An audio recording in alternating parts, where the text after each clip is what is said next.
vuelta en el segundo segmento. En la revista Contrapoder esta semana se publicó un reportaje que trata sobre maltratos, abusos, discriminación, incluso acoso sexual que padecen los estudiantes de medicina en los 4 hospitales escuela del país.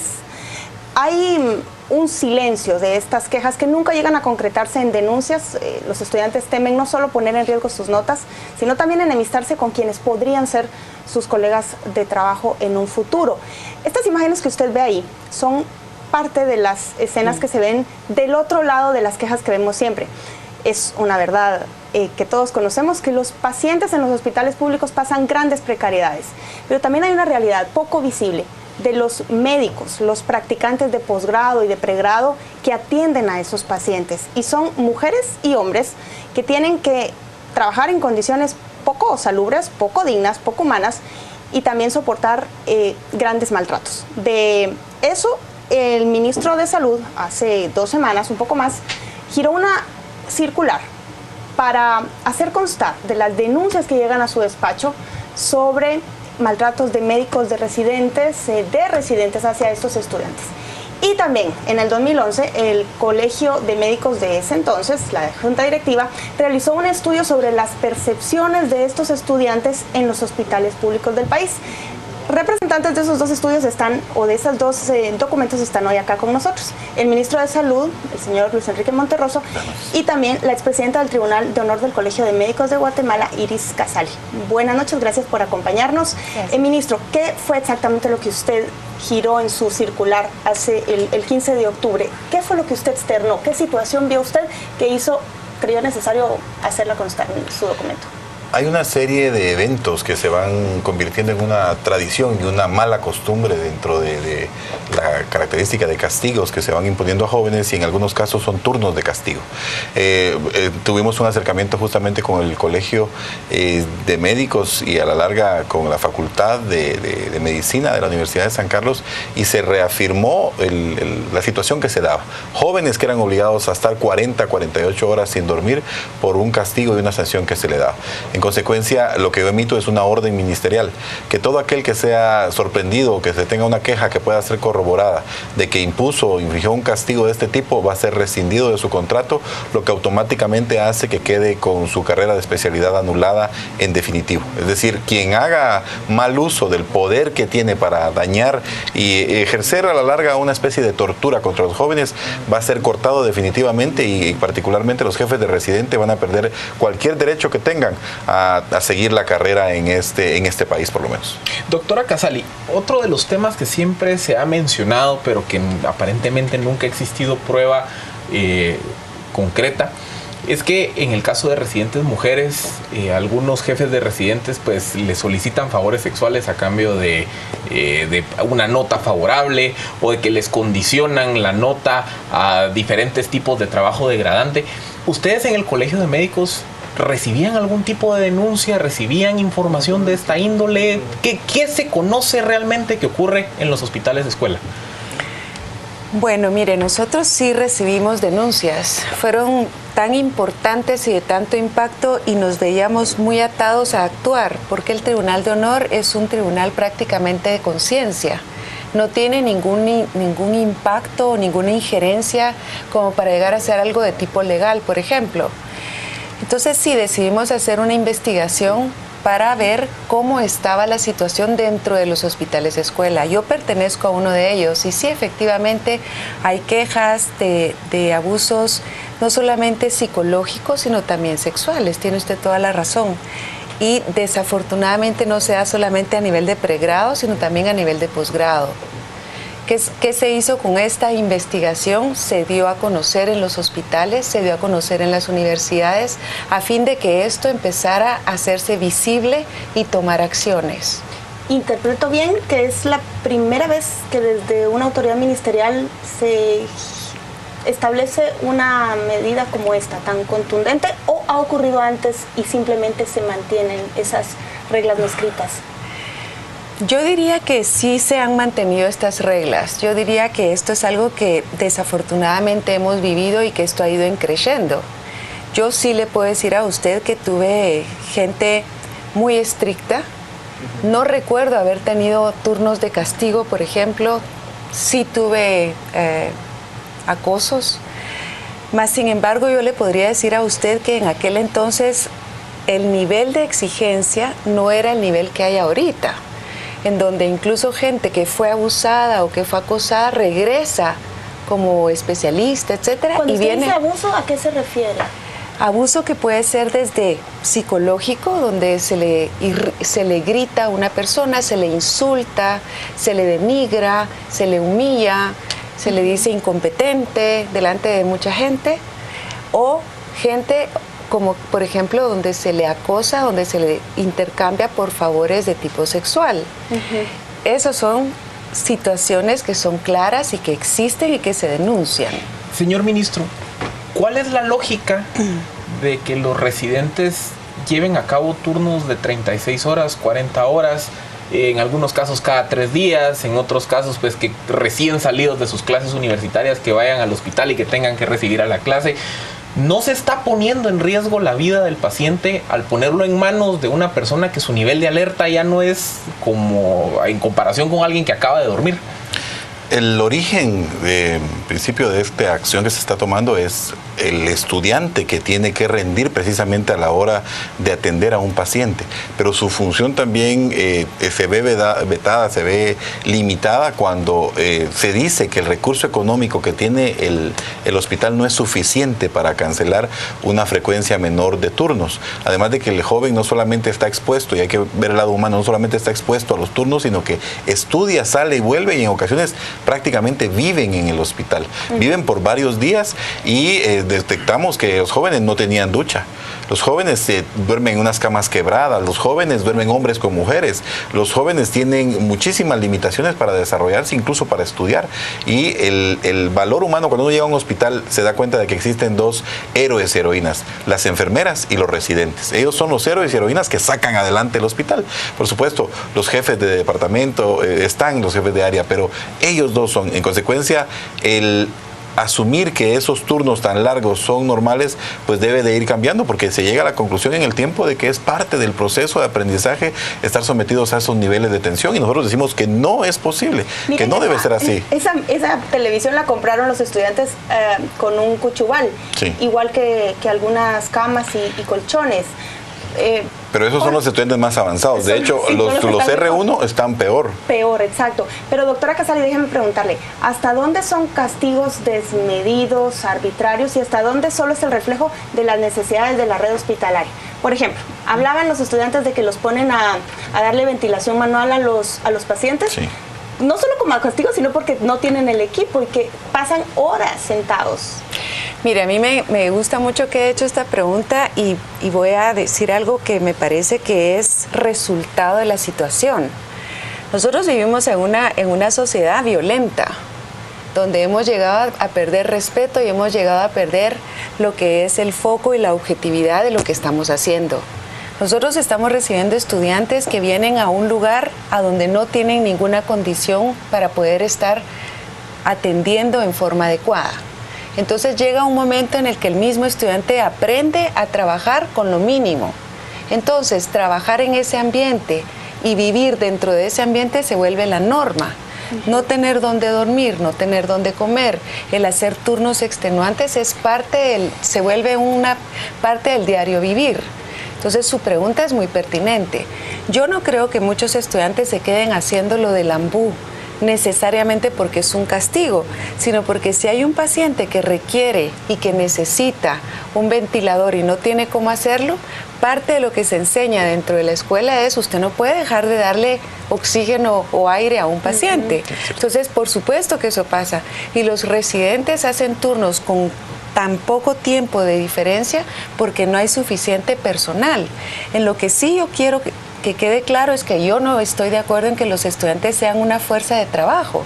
Los estudiantes de pregrado jalan camillas, sacan sangre, cargan al paciente, cuando realmente en la red hospitalaria podríamos ahorrar recursos si se contrata gente que se dedique a hacer todo este trabajo y el estudiante verdaderamente llegue a aprender, porque al final de cuentas van a ser los médicos que nos van a tratar.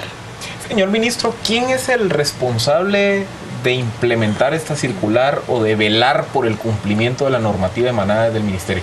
La circular se le envía a los directores de hospital pensando en los estudiantes. El director de hospital es el responsable máximo de cualquier situación que se pueda dar. Abajo de él está el jefe de departamento, jefe de área concretamente, que tiene también a su cargo elemento humano, y luego está el jefe de residentes.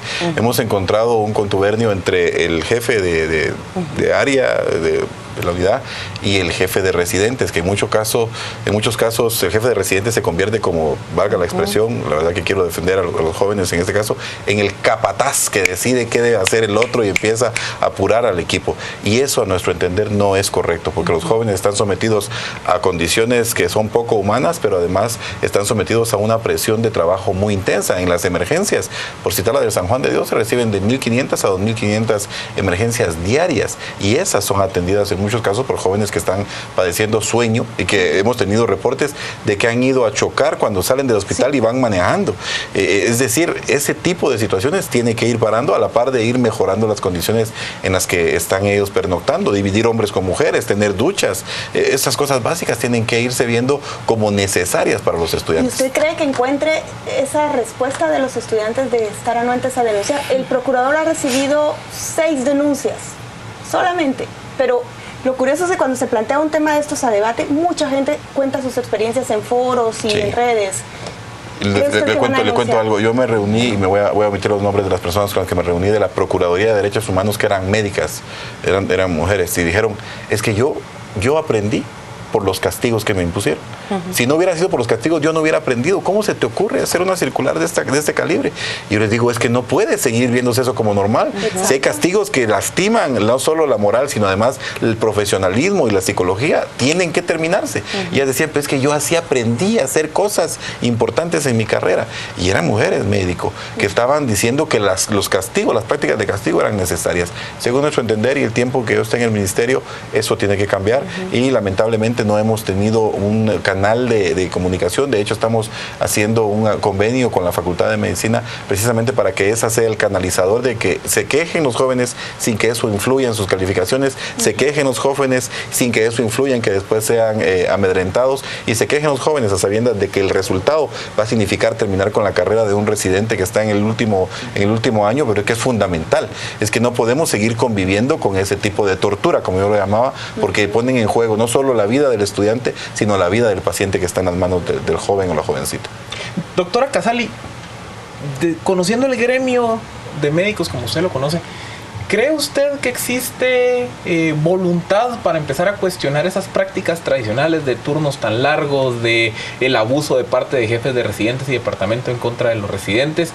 ¿O es un proceso que va a encontrar mucha resistencia porque sencillamente ya es una práctica socialmente aceptada en el gremio? No, mire, yo creo que la mayoría de nosotros estamos clarísimos que no es correcto, estamos clarísimos. Yo lo que creo también es que debemos entender que todos nosotros somos médicos que atendemos personas, pacientes, y que de pronto además somos docentes, somos investigadores, somos 1000 cosas, administradores, etcétera. Y yo creo que lo que está sucediendo es que, así como sucede en las escuelas, en los institutos, etcétera, ¿hasta qué punto debe haber este equilibrio entre la exigencia, el ser estrictos y el abuso? Entonces yo sí creo que no debiéramos pasar de un lado hacia el otro. Debemos tener mucho cuidado, porque si bien en las escuelas se regaña por una mala suma o una mala letra, en medicina no se puede regañar porque alguien se muera o porque se dio un mal medicamento. Entonces yo sí creo que debe tenerse una normativa muy clara para que no nos vayamos nosotros a desviar. Yo estoy totalmente de acuerdo en que no debe haber abusos. De hecho, esa fue una de las medidas más importantes que trabajamos en el Tribunal de Honor. Pero tampoco estoy de acuerdo que, tomando en cuenta que estamos en un ambiente, en un ámbito en donde estamos teniendo vidas humanas, nosotros podamos ser permisivos. Le preguntan a usted si paralelo a su instrucción va a haber mejoramiento de las condiciones donde pernoctan los estudiantes. Iniciamos justamente con las duchas. Detectamos que duchas no existía en buenas condiciones y empezamos precisamente por cambiar eso en el San Juan de Dios, que era el que estaba más afectado. Estamos solicitando realmente la condición en la que se encuentra económicamente. El Ministerio nos forza a que vayamos a la Embajada de China a Taiwán a solicitar literas, a solicitar una estructura que pueda ser mínima con lockers aceptables, y China Taiwán nos va a dar una respuesta pronto para poder hacer la implementación. Recibimos los listados de los jóvenes. Lo que realmente desde acá digo no vamos a poder hacer es llevar pantallas, microondas, no, vamos a llevar literas, lo mínimo, vamos a empezar a estructurar paulatinamente, y la Embajada de China a Taiwán y el señor Adolfo Sun, que es el embajador, aceptó nuestra solicitud y vamos a estar implementándolo a la brevedad, porque es fundamental que empecemos por uno, y por lo menos las 64 literas que inicialmente se piden, la estructura mínima de lockers, va a estar con ellos pronto. Y esta pregunta es para los dos, perdón, Philip, ¿de dónde creen ustedes que debería venir esa propuesta de regular los horarios, las sanciones incluso, los castigos? ¿Quién lo debería elaborar e implementar?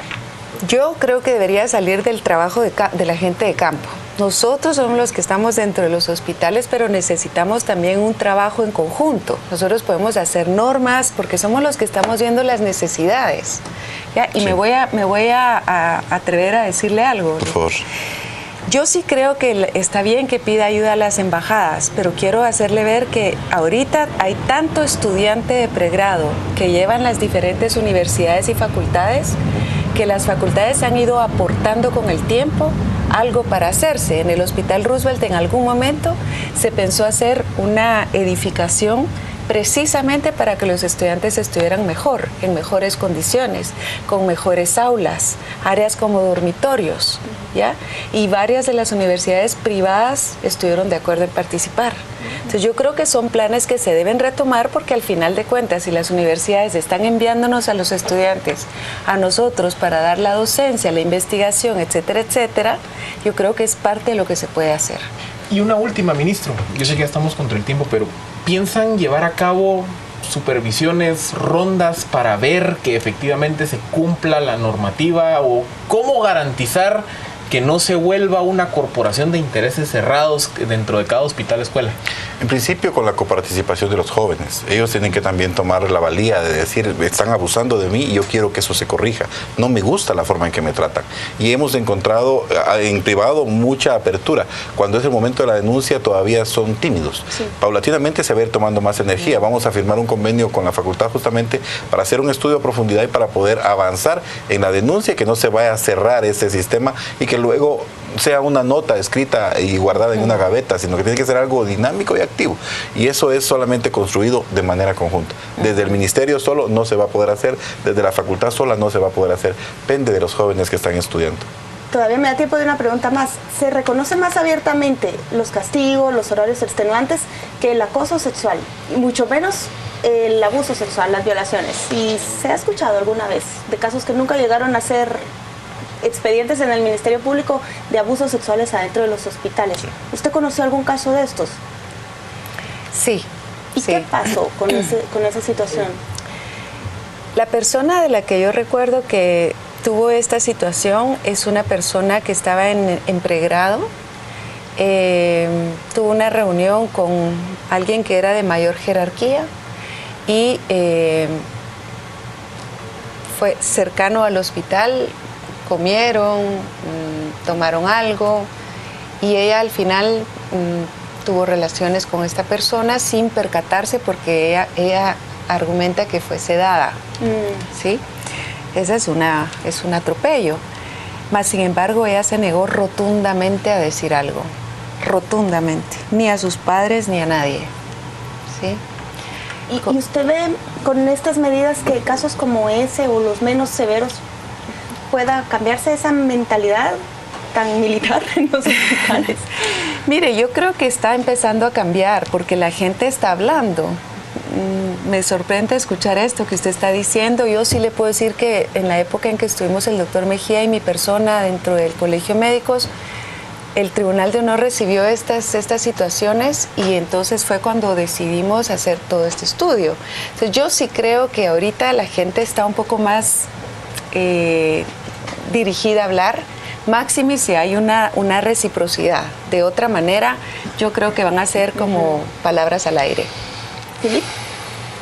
Ministro, ¿en cuánto tiempo quisieran ustedes ver, por ejemplo, un resultado de cambio de la política de los residentes? ¿En cuánto tiempo les gustaría que se replanteara el tema de los horarios, el tema de las condiciones, el tema de cómo organizar el modelo? ¿Hay algún cronograma de implementación? Por lo menos quisiéramos ver la primera denuncia. Con esa primera denuncia podríamos sentar un referente, porque yo sé que es muy doloroso cortarle una carrera de especialidad a un residente que va terminándola, pero es que es él el que está propiciando la situación. Primero una denuncia y a un plazo no máximo de 3 meses tener un cálculo, porque recuerden que en esto también ha involucrado recurso financiero. La primera decisión que estamos tomando es que hayan 200 bolsas de estudio más para pregrado. Eso implica más o menos un monto que no es elevado, es 1.500.000 quetzales cada semestre, que es un elemento humano que por lo menos con esas 200 personas hay 100 comunidades más que van a estar siendo cubiertas. Es recurso el que se tiene que vincular financieramente, pero también lo que decía la doctora, la estructura debe de surgir del mismo estudiante a quien queremos darle la coparticipación total de su destino. Él tiene que tomarse en propiedad su destino y el destino de futuras generaciones. Señor ministro, muchas gracias. Doctora Casali, gracias por acompañarnos. Vamos de inmediato a la pausa comercial, ya regresamos. Los deportes son presentados por